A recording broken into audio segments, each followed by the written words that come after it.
안녕하세요. 뻔뻔한 한국덕방입니다. 구독과 좋아요, 알림 설정, 회원가입 부탁드리겠습니다.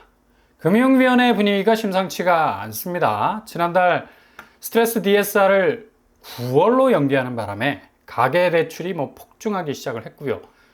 마치 폭우가 내리면서 개울물이 콸콸콸콸 쏟아지는 것처럼 가계부채가 달리기 시작을 했는데 나흘 만에 무려 2조 2천억 원이 증가하는 역대급 폭주하는 모습을 보였습니다. 그러니 당황하지 않을 수밖에 없었던 거고, 이렇게 가계부채에 대한 촉을 세우는 시기도 없을 만큼 금융당국에서도 각별한 관리에 들어갔었던 분위기와는 달리 이 추세가 역으로 달려가고 있으니 말 다 했죠 뭐. 이런 분위기 때문에 금융위가 국회에 제출한 보고서에서 DSR 규제 확대에 대한 이 디테일한 범위를 제시를 했는데, 이젠 그냥 집을 사려는 매매에만 적용이 됐던 범위가 전세대출에까지 적용이 된다는 점입니다. 그러니까 가상금리를 거의 전방위적으로 확대 적용한다는 내용이죠. 이 부분은 지난 상반기에 전세대출까지 DSR을 적용하게 되면 주거 안정성을 해칠 수 있다는 우려가 생겨서 그래도 전세대출까지는 자제하려는 움직임이었는데, 최근에 폭증하고 있는 대출 증가세는 거의 막을 수 없는 지경에까지 이를 정도로 한 달 새 거의 6조 4천억이 증가했다는 그런 소리도 있죠. 어제 한은의 금융 동향 보고서에서도 분명히 나타나고 있지 않습니까? 그만큼 지금 서울 집값이 들썩거리는 이유에는 이런 가계대출, 그러니까 주담대 폭증의 이유가 기저에 깔려 있기 때문입니다. 그러니 전세대출까지도 제한하겠다는 건데 너무 근데 타이밍적으로 늦은 거 아닌가라는 우려도 나올 수 있고요. 이미 DSR 시행 시기를 2달 밀어놨는데 사람들이 가만히 있겠냐고. 데드라인이 9월로 딱 못이 박혔는데 아마 대출에 대한 생각이 없었던 사람들도 고개를 빠꼼히 들 수 있는 여지가 충분히 있죠. 이렇게 시한부 금리 적용이 카운트다운이 되면 사람들 심리는 그냥 무조건 달리게 돼 있습니다. 일단 유주택자 전세대출부터 시작을 해서 이자 상환분을 포함하는 것을 골자로 스타트를 하게 될 거고, 이후에 무주택자까지도 확대가 될 것으로 보이는데, DSR은 2021년 가계부채가 급증하던 시기부터 전세대출까지 포함을 시켜야 한다는 여론이 많았었죠. 특히 갭 투자 용도로 유주택자들 선에서 무분별한 전세대출을 끼는 자금 끌어모으기가 진행이 되면서 부동산 시장이 갭투로 인한 아파트값 궤적이 정말 혼돈의 상황 속으로 들어가게 된 건데, 이렇게 되면 유주택자들 DSR 규제가 9월에 전세대출 이자 상환분까지 포함이 되어버리게 되면 갭2는 당분간 힘을 못 쓸 가능성 높아지죠. 당연히 집값이 영향을 받을 수밖에 없는 거고, 서울 집값이 계속해서 반등, 상승, 불장이라는 고조되는 키워드로 고속 엘리베이터를 탄 것처럼 묘사가 되고 있는데, 스탑이 걸릴 수밖에 없는 건 하반기부터 이렇게 대출 부분에서 꽉 조이는 조끼를 껴입게 하기 때문에 거의 숨이 막힐 지경의 자금 쪼이기에 들어갈 것으로 보입니다.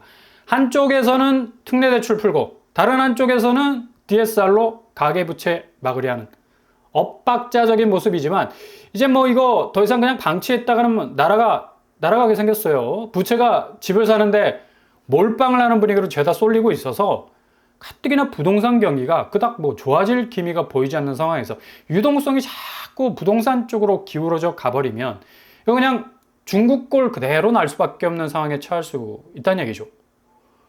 중국은 여전히 부동산 위기 상황에서 빠져나오지 못하고 있는 모습 고스란히 보이고 있는데, 중국의 위기는 바로 우리하고 똑같습니다. 바로 부채 문제. 이게 그대로 금융 환경이 답습이 되는 궤적을 가지고 있는 건데, 워낙 중국이 그동안 부동산으로 잘 먹고 잘 사는 글로벌 최고의 부동산 호황기를 맞았다가 고금리 상황에 딱 물리면서 그냥 한 방에 넘어가는 모습을 보인 건, 그렇게 그 집들 밑에 깔려있던 것들이 죄다 빚이었기 때문에 이자 문제가 딱 걸린 거죠. 그러니 고금리 상황이 해결이 안 되니 당연히 부동산 문제도 해결이 될 리가 있겠나. 지금 한국 역시도 가계부채 급증으로 인해서 5대 은행 주담대 중에 전세대출 잔액이 지난 6월만 해도 118조에 이르는 금액의 수위를 보이고 있다는 점입니다. 매매를 위한 주담대에만 핀셋 조명이 맞춰져 있어서 그렇지 전세대출도 만만치 않은 증가세를 보이고 있다는 점이 뼈아픈 대목이라 할 수가 있겠죠. 그러니 금융당국에선 중국의 선례가 되는 게 엄청난 공포라. 너무 부동산 구조가 똑같기 때문에 이거 위기관리 제대로 하지 않으면 그대로 재현이 될 수밖에 없는 파산의 국면을 맞을 수 있는 폭탄이 터질 수 있기 때문에 국회에서 9월로 DSR을 연기해 놓고도 당장 뭐 DSR 적용 범위를 전세대출까지도 끼워 넣으려 하는 것이죠. 아무튼 지금 상당히 전세 시장은 어려워질 전망입니다. 특히 전세가가 아파트 부분에서 수요가 늘어감에 따라서 급등하는 추세라고 하는데 이것도 뭐 대출 부분에서 전세 대출이 유주택자에게도 가능한 일이었으니 갭투기다, 투기다, 뭐 온갖 형태의 왜곡된 모습으로 전세 시장을 교란시킬 수 있었지 않았습니까? 당연히 전세가가 뭐 반등할 수밖에 없는 거고 결국엔 전세가가 이렇게 오른 것도 대출기금에서 창구가 열려서 쏟아져 나온 자금 때문입니다. 118조가 한 달 사이에 전세 대출 잔액을 기록하고 있다는 건 그만큼 자금 유입이 전세 쪽으로 옮겨오기가 수월하니까 이렇게 폭증을 하게 된 건데 결국엔 전세제도의 폐해와 갭투자, 전세 사기 여파들의 이 똘똘마리의 원인은 무분별한 대출에 있었다는 걸 알 수가 있죠. 그러니 금감원에서도 서둘러 뭐 전세 대출을 포함한 DSR 비율을 시중은행이 미리 시뮬레이션 하라는 오더를 내린 것도 이런 맥락이라는 얘기죠. 아무튼 입구를 활짝 열어놓고 너무 폭주하니까 문을 서둘러 닫으려 하는 건데 닫으려면 과감하게 닫았어야 하는데 9월로 연기, 그냥 문을 반쯤 열어놓은 것이 아마 7월, 8월 시한부 DSR 적용 타임이라는 2달간의 말미를 적극적으로 이용하는 대출 수요는 아마 이례적으로 폭증할 가능성이 높다고 봐야죠. 지금 매매시장 집값이 올라간다는 시그널이 7월 들어서 사그라들 가능성이 높은 게 9억 이하, 그러니까 특례 대출이 가능한 아파트 쪽으로 분양시장에 폭주하는 양상을 보이기 때문에 상당 부분 매매시장의 오름세는 좀 주춤해질 가능성도 높습니다. 어제 마감이 된 곳들 몇몇을 보면 죄다 뭐 분양가 상한제 아파트들 그리고 9억 이하의 분양단지들이었죠.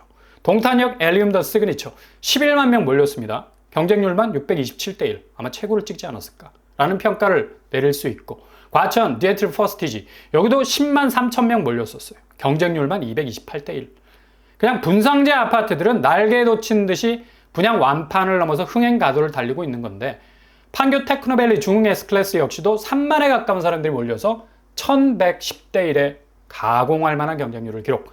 여기는 1순위 규모가 적어서 상대적으로 경쟁률만 거의 지구궤도 밖을 뚫어버리는 모습을 보였습니다.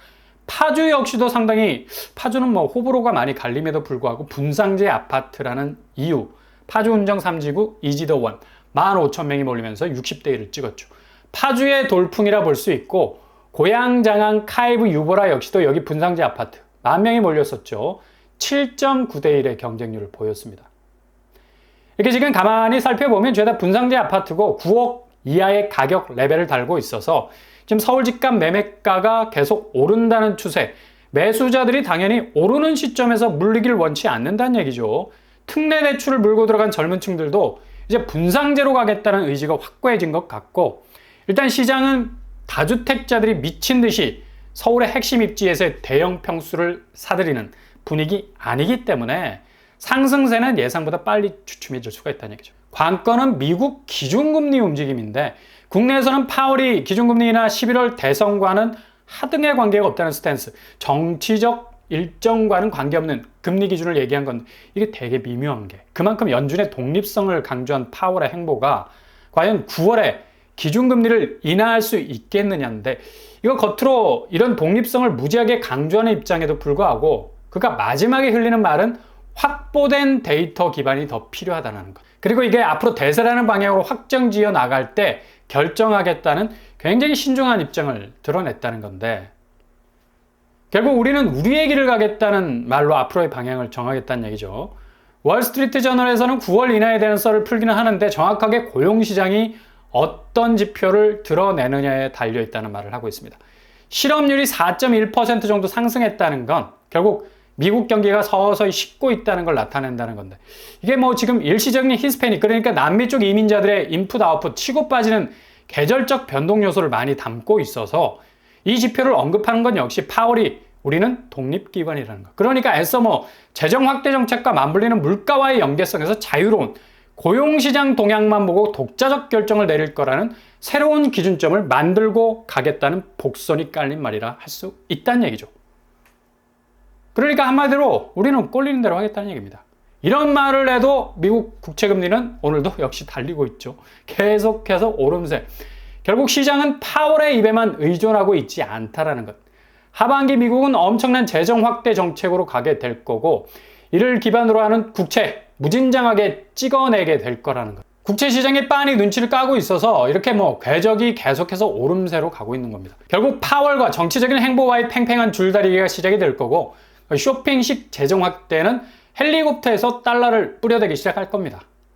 결론은 올해 기준금리인하는 없다라는 말로 방점을 찍어도 조금 더 어색하지 않는 분위기로 흘러가고 있다는 얘기죠. 파월이 이렇게 파격적인 멘트를 하고 있는 것도 이런 목소리 깔린 겁니다. 굳이 궁색한 긴축 입장 펼치지 않고 그동안 우리가 이뤄낸 금리 인상의 효과 우리가 지켜낸 거니까 조직으로서의 독립성 보장해라. 그리고 니들이 뭐라 한들 우리는 우리의 길을 가겠다라는 것으로 끝을 낸 건데 모든 금융 권력이 그냥 한쪽으로 완전히 깃발림이 되는 형국이 벌어지고 있는 거죠. 결국 파월이 파워를 가진 타노스의 건틀렛을 손에 쥐고 있는 겁니다. 얼마나 이 형님이 예민한 촉을 가지고 계신지 절대로 만만한 금리 움직임은 보이지 않을 거라는 얘기. 아마 연말 되면 인상 쪽으로도 드라이브를 걸 수 있는 정말 완전 반전의 드라마를 써갈 수도 있는 파워가 그의 손에 있는 것이 현실이죠. 그러니 국내 금융당국에서 서둘러 부채 규모 줄이지 못하면 그냥 한 방에 휘청일 수 있는 국내 부동산 자산 구조의 붕괴, 갑작스럽게 들이닥칠 수 있다는 리스크 충분히 있다는 걸 감지를 하고 있는 겁니다. IMF에서도 총재가 미국이 최소한 연말까지는 현금리 수준을 유지해야 한다는 경고하기도 했는데요.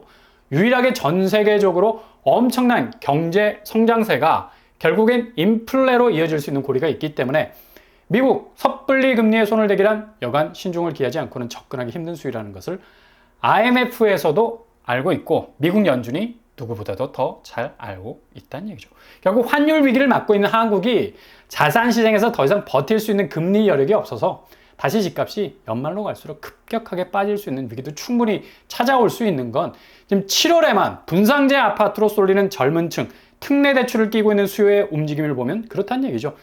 잘 이런 상황 지켜보시면서 차근차근 준비하시다 보면 정말 좋은 기회 여러분 맞이할 수 있을 겁니다. 그러니 너무 두려워하지 마시고 염려하지 마시고 불안해하지 마시고 정말 용기 있게 한 발 한 발 전진하실 수 있길 바랍니다.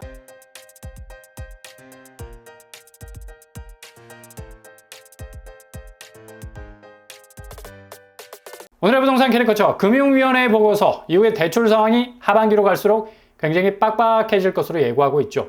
이렇게 부동산 쪽으로 흐르던 자금도 이제 매매보단 분양 쪽으로 옮겨가고 있는데 분상제 9억 이하 아파트가 붐을 이룰 것으로 보이고요. 매매 시장은 위축, 금리는 요지부동, 환율 위기는 계속 이어져서 하반기 집값은 엄청나게 출렁거릴 것으로 내다 보이네요.